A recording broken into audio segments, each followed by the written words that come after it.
Hello. So this time we're going to find a basis of a basis of the space of vectors perpendicular to a fixed non-zero vector. In this particular case, the spatial vector 1, 2, 3. Okay, but to make it more precise, let's come up with a description of this collection of vectors, this subspace. Okay, so first thing.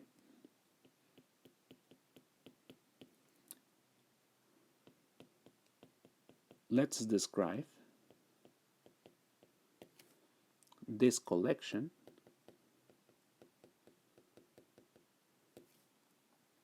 in precise terms.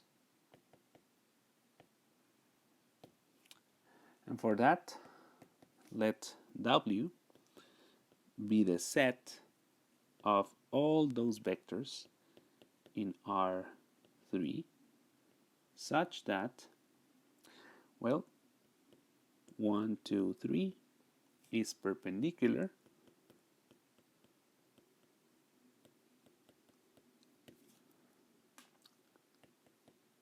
to X. Well, but perpendicularity is also measured via the dot product. And we have an algebraic way of describing the dot product, which is the transpose of the vector times the other vector. Well, but precisely two vectors are perpendicular, non-zero, when their dot product is equal to 0. So we may describe this in these terms. All the vectors in R3 such that 1, 2, 3 transpose times X is equal to 0. But then, well, let's use some algebra, some matrix algebra here, and we're going to expand into this transpose, and we're going to write it explicitly as 1, 2, 3 times X equal to 0. And then this awfully looks like the null space of a matrix. Well, what matrix? This one.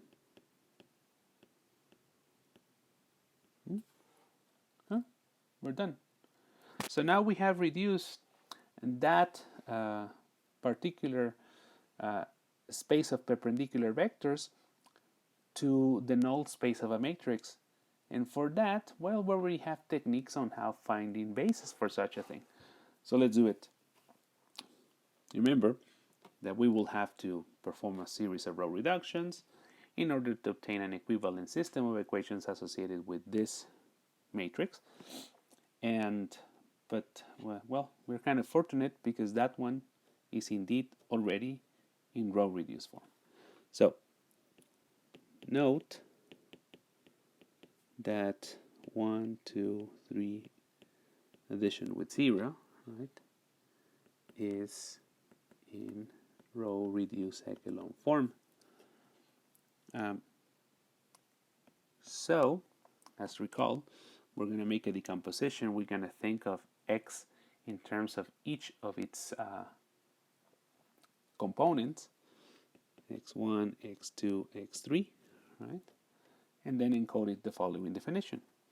Well, the following information. So we have x1, x2, x3 is in W if and only if x1 plus x2 plus twice x2 plus 3 x3 is equal to 0.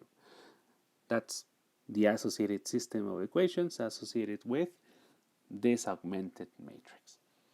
But, well, this happens exactly when x1 is equal to negative 2x2 minus 3x3. Well, but this is the same as to say that when you write a vector x1, x2, x3, well, you would write it as negative 2x2 minus 3x3, x2, and x3.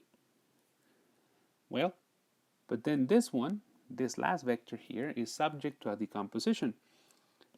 Something that looks like this. Negative 2, 1, 0, multiplied by x2, plus x3 times negative 3, 0, 1. Look, this is telling us that any vector that is in W is a linear composition of these two vectors. And the row reduction process guarantees that whatever we obtain from this fashion is also linearly independent. So what we have found is a basis. Thus, the collection negative 2, 1, 0, comma, negative 3, 0, 1 forms a basis of W. Now, before we finish, note that if I was to multiply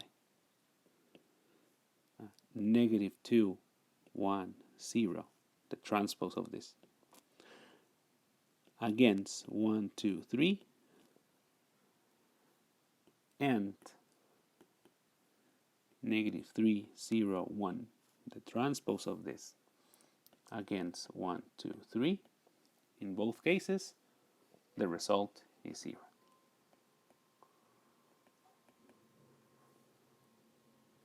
This is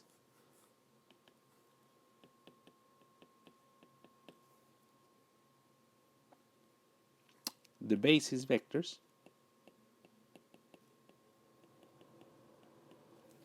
are perpendicular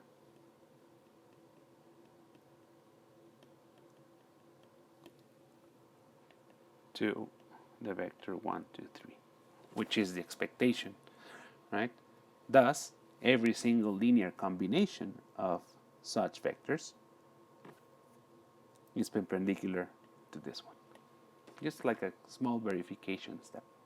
Hope that you like it. Take care.